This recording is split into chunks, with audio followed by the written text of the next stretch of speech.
Halo semuanya, selamat datang di podcast 3 bersama ST Speak Up.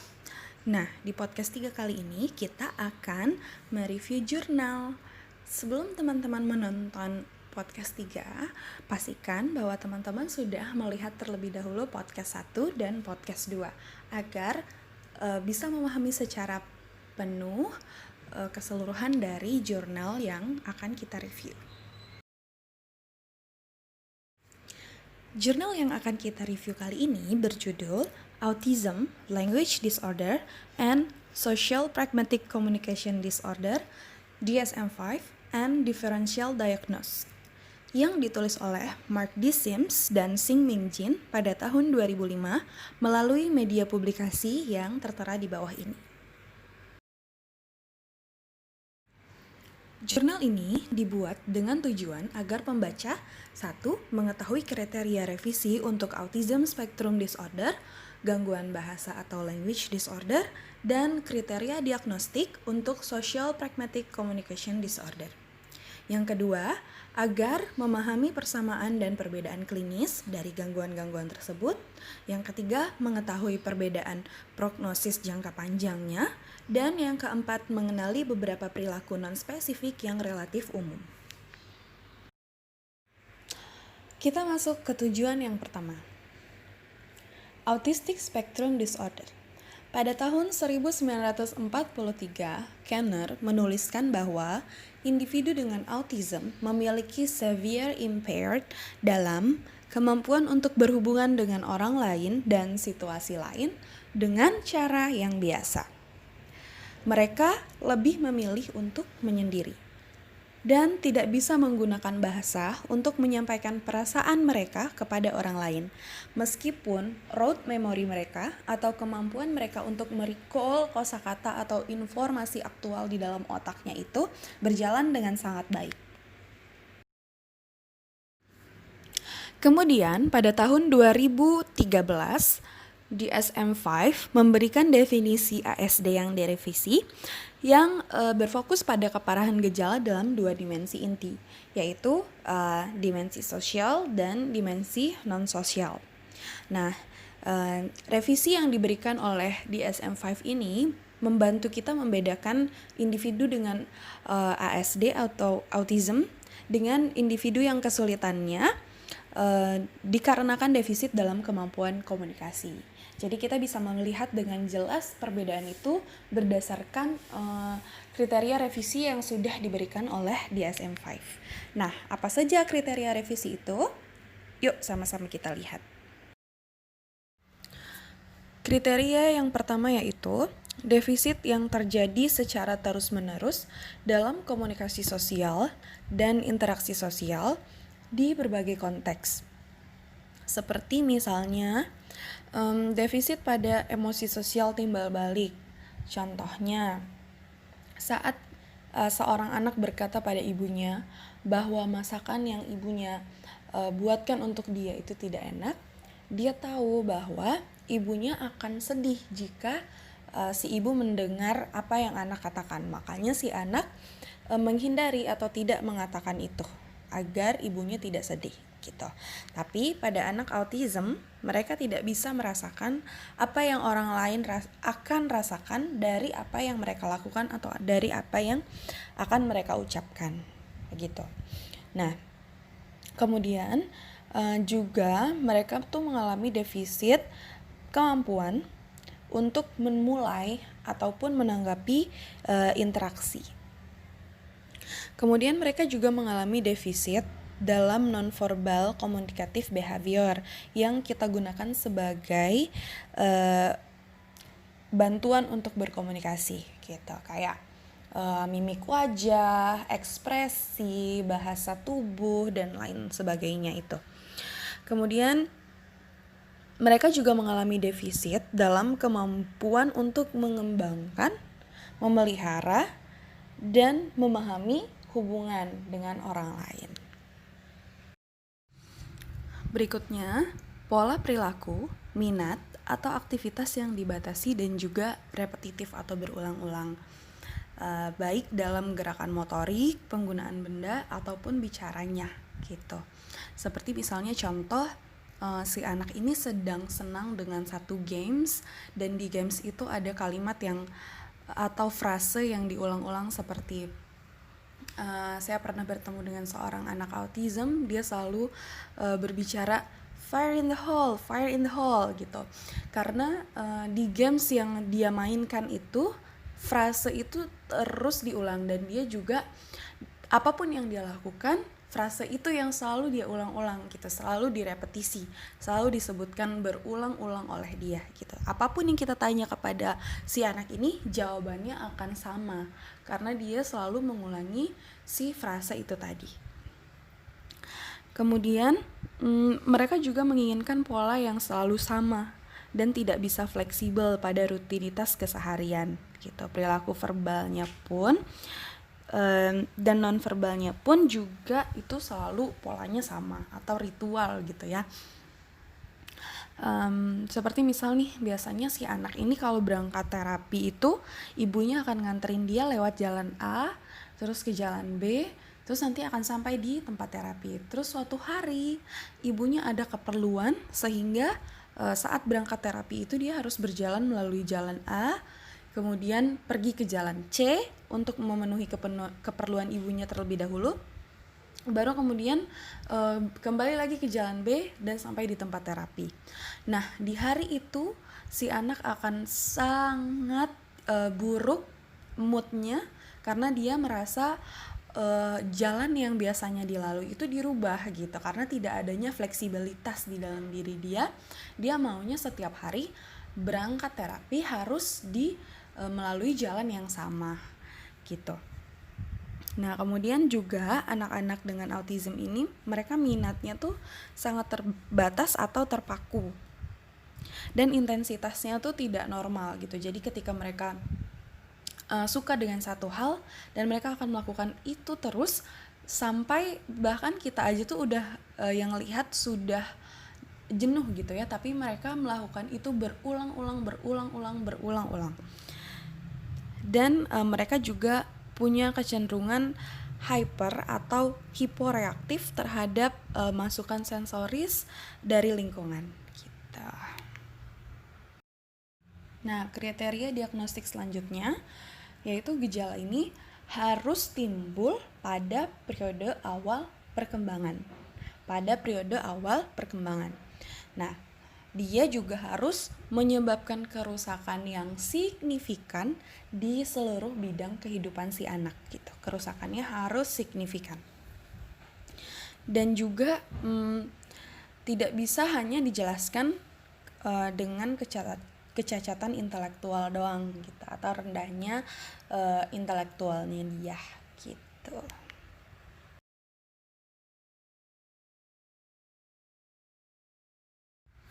Oke, sekarang kita masuk ke childhood language disorder atau gangguan bahasa perkembangan. Nah, sebelum kita membahas kegangguannya, kita ulas sedikit dulu dari sisi bahasanya ya. Cuman di sini hanya akan ada sekilas. Untuk memahami detailnya, silakan teman-teman cek di podcast 1 ya, yang dibawakan oleh Pak Yusrin. Nah, kemampuan bahasa itu secara spesifik adalah kemampuan memahami dan menggunakan kata dan kalimat gitu ya, secara spesifiknya gitu. Nah, komponen bahasa itu di sini dibagi menjadi 2, komponen basic dan komponen height gitu. Lain lagi kalau kita berbicara soal disleksia ya, kita bisa membagi komponen bahasa itu menjadi non-phonological dan phonological. Nah, di sini kita berbicara komponen bahasa yang basic dan yang high. Nah, yang basic itu apa aja? Yang basic itu adalah fonem, semantik, sintaksis, dan prosodi. Nah, kalau yang high itu adalah pragmatik gitu.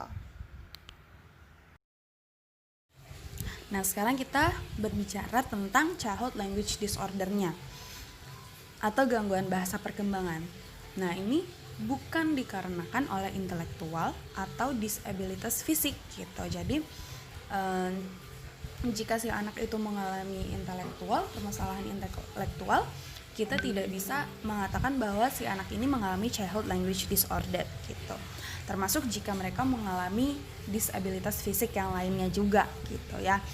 Nah, gangguan ini juga sering dikenal sebagai specific language impairment gitu. Nah, kapan seorang anak dikatakan mengalami childhood language disorder atau gangguan bahasa perkembangan atau specific language impairment?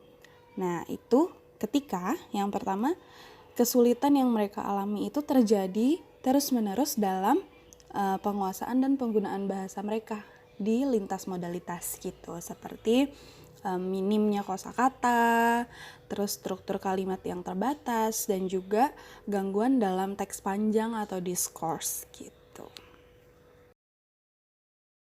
Selanjutnya, kemampuan bahasa mereka di bawah harapan usia yang mengakibatkan keterbatasan fungsional yang efektif bagi mereka untuk berpartisipasi, untuk berkomunikasi, atau menghambat aktivitas sehari-harinya mereka.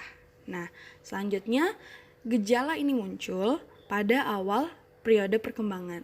Nah, kita harus ingat ya bahwa gejalanya muncul pada awal periode perkembangan. Gitu.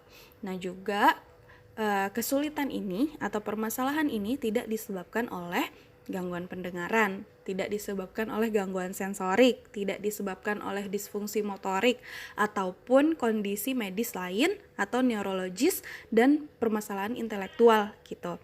Dan jadi intinya childhood language disorder ini tidak disebabkan oleh kondisi medis apapun. Sekarang kita membahas mengenai Social Pragmatic Communication Disorder. DSM-5 mengidentifikasi bahwa SPCD adalah bentuk gangguan komunikasi yang mempengaruhi penggunaan bahasa untuk pertukaran sosial. Itu baik dari kemampuan individu untuk menyesuaikan gaya komunikasi mereka dengan konteks interaksi, kemampuan untuk mengikuti percakapan, dan aturan yang ada dalam percakapan tersebut, juga kemampuan untuk memahami bahasa implisit atau abstrak.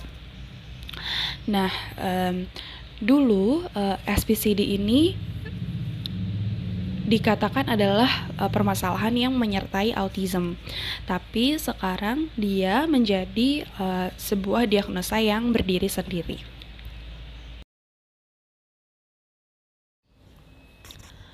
Kriteria diagnostik untuk Social Pragmatic Communication Disorder.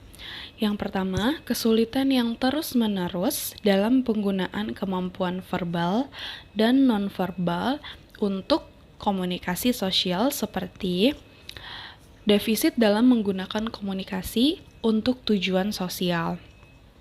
Jadi mereka kesulitan untuk menggunakan kemampuan komunikasinya mereka untuk membuat sebuah hubungan, mempertahankan sebuah hubungan, dan sulit untuk menyesuaikan gaya komunikasinya dengan lawan bicaranya, baik itu dari sisi intonasi ataupun bahasa tubuh. Jadi lawan bicara merasa terganggu dengan yang mereka lakukan. Seperti misal mereka sedang berbicara dengan orang yang lebih tua, tapi intonasi atau gesture tubuhnya itu tidak menunjukkan rasa hormat mereka kepada orang yang lebih tua. Selanjutnya, permasalahan dalam kemampuan untuk menyesuaikan topik percakapan dengan lawan bicaranya. Jadi cenderung tidak nyambung gitu ya mereka kalau berbicara. Saat ditanya A, mereka jawabnya Z. Saat ditanya P, jawabnya apa gitu kan. Terus mereka juga kesulitan untuk mengikuti aturan percakapan. Seperti misalnya kita harus bergantian saat bicara. Lalu juga kesulitan dalam memahami makna tersirat dari apa yang lawan bicara katakan. Kriteria diagnostik selanjutnya yaitu Defisit yang mengakibatkan keterbatasan fungsional secara efektif pada komunikasi, partisipasi sosial, hubungan sosial, prestasi akademik, atau kinerja dalam pekerjaan mereka. Kriteria selanjutnya, gejala ini timbul pada periode awal perkembangan. Dan kriteria yang terakhir, gejalanya tidak disebabkan oleh kondisi medis lain atau kondisi neurologis, autism, permasalahan intelektual, keterlambatan perkembangan, atau gangguan mental lainnya.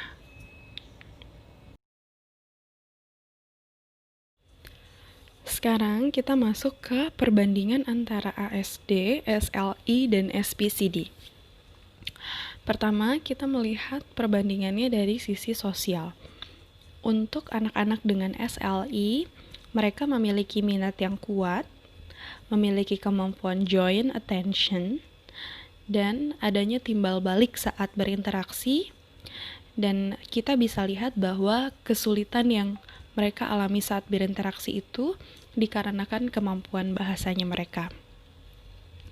Kemudian untuk anak SPCD, mereka juga memiliki minat yang kuat, hanya saja terlihat cara interaksinya mereka itu tidak tepat, bukan dikarenakan defisit kemampuan dari kemampuan bahasanya mereka. Untuk anak ASD, sudah jelas bahwa minat yang mereka miliki itu terbatas, dan mereka tidak memiliki atau bahkan sedikit sekali kemampuan joint attention, dan juga tidak adanya atau sedikit sekali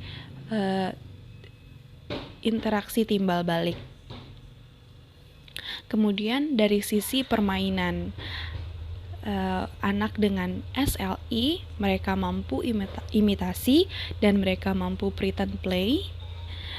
Untuk SPCD mereka juga mampu mengimitasi dan mampu pretend play. Tapi anak dengan ASD mereka imitasinya sangat terbatas, mereka tidak mampu pretend play, dan ketertarikan pada benda-benda yang aneh.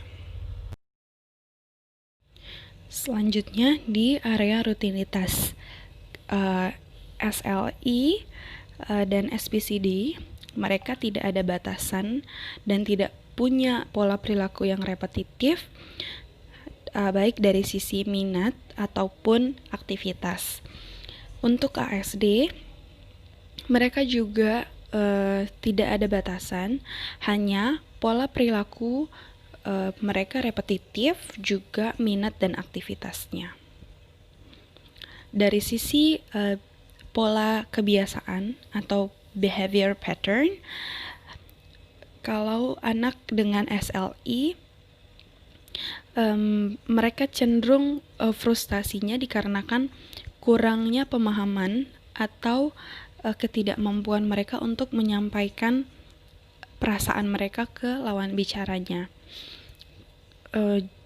Jika anak dengan SPCD, mereka mengalami frustasi karena kurang sukses dalam interaksi sosial. Anak dengan ASD, mereka mempunyai stereotip dan respon yang tidak biasa terhadap satu stimulus. Secara sederhana kita bisa melihat perbedaan antara SLI dan SPCD dari bagaimana cara anak ini berinteraksi. Jika kita lihat anak dengan SLI, mereka tahu bahwa percakapan itu harus bergantian. Hanya saja mungkin mereka tidak mampu untuk menjawab karena kosakata yang mereka miliki belum sampai ke area yang kita tanyakan. Cenderung mereka akan merespon dengan senyuman saja atau hanya melihat kita. Kemudian untuk SPCD itu kemampuan untuk mereka menjawab sesuai dengan apa yang kita tanyakan itu cenderung terbatas. Jadi bergantian dalam komunikasi itu polanya tidak terbentuk. Kemudian secara sederhana juga kita bisa melihat bahwa SPCD dan ASD itu dilihat dari tadi bahwa kalau ASD itu dia harus mempunyai dua gangguan di area sosialnya dan juga perilaku yang restriktif. Kalau SPCD itu dia tunggal untuk masalah sosial saja.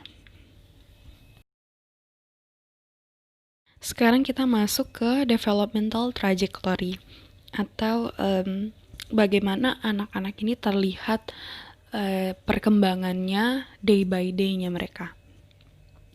Anak dengan SLI itu mereka terlambat menggunakan kata dan juga mereka sering mengkompensasi dengan gestur. Akan tetapi tantrum sering sekali muncul. Nah, untuk rutinitas yang sudah terjadi setiap hari mereka tidak ada permasalahan. Namun ketika mereka dihadapkan dengan aktivitas atau situasi yang tidak familiar, mereka akan stres. Kemudian juga anak dengan SLI itu memiliki ekolali. Nah, kalau anak dengan SPCD itu kita karena kemampuan sosial itu berkembangnya di usia sekolah cenderung, jadi kemampuan ini atau permasalahan ini cenderung terlihat di usia sekolah 4-5 tahun. Dan mereka dikucilkan dan dibully, dimanfaatkan oleh temannya, kemudian adanya permasalahan emosi, kemudian juga hiperaktif dan inattention. Untuk anak dengan ASD, mereka memiliki kurangnya interaksi sosial di tahun pertama dan joint attention yang sangat terbatas. Kemudian impairment atau delay pada perilaku visual, perkembangan motorik, kemampuan bermain, komunikasi sosial, bahasa, dan perkembangan kognitifnya mereka. Kemudian perilaku aneh dan repetitif muncul di tahun kedua kehidupannya mereka. Dan intensitas respon terhadap stimulus meningkat seiring dengan bertambahnya usianya mereka. Contoh penolakan yang keras pada rutinitas yang berubah. Selanjutnya, kita membahas mengenai non-specific behavior. Kenapa dikatakan non-specific behavior atau perilaku yang tidak spesifik? Karena perilaku-perilaku ini juga muncul pada anak-anak yang tidak memiliki gangguan perkembangan. Nah, perilaku itu apa saja? Yang pertama adalah restriktif atau keterbatasan. Mereka terbatas pada hal-hal yang mereka sangat sukai saja.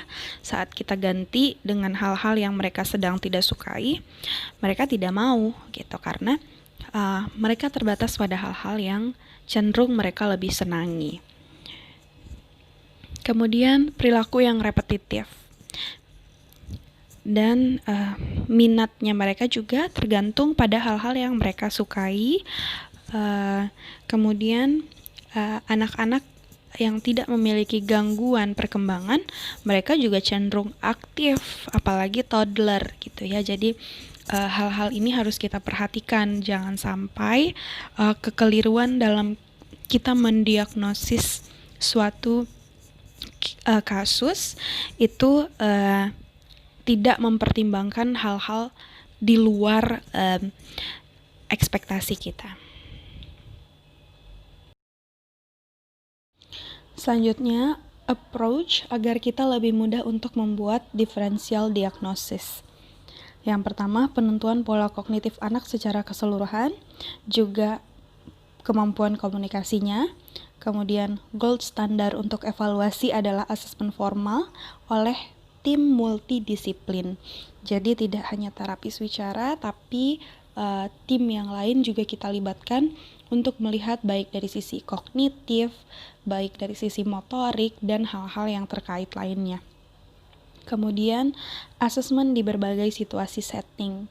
Nah, cenderung mungkin kita lupa ya untuk assessment di setting saat mereka di rumah seperti apa komunikasinya, sebanyak apa mereka berbicara di rumah, dan setting saat di sekolah dengan teman-temannya bagaimana. Jadi cenderung kita hanya berpatokan ke asesmen yang kita lakukan di ruangan terapi saja. Nah, jadi jangan lupa untuk melakukan asesmen di berbagai situasi setting. Sekian dari saya untuk review jurnal kali ini. Terima kasih untuk teman-teman yang sudah meluangkan waktu mendengarkan podcast ini. Semoga apa yang teman-teman harapkan dan apa yang teman-teman cari dari mendengarkan podcast ini bisa teman-teman dapatkan. Dan jangan lupa untuk mendengarkan podcast 1 dan juga podcast 2 supaya apa yang kita bicarakan semoga harapannya bisa diterima dengan seutuhnya. Terima kasih.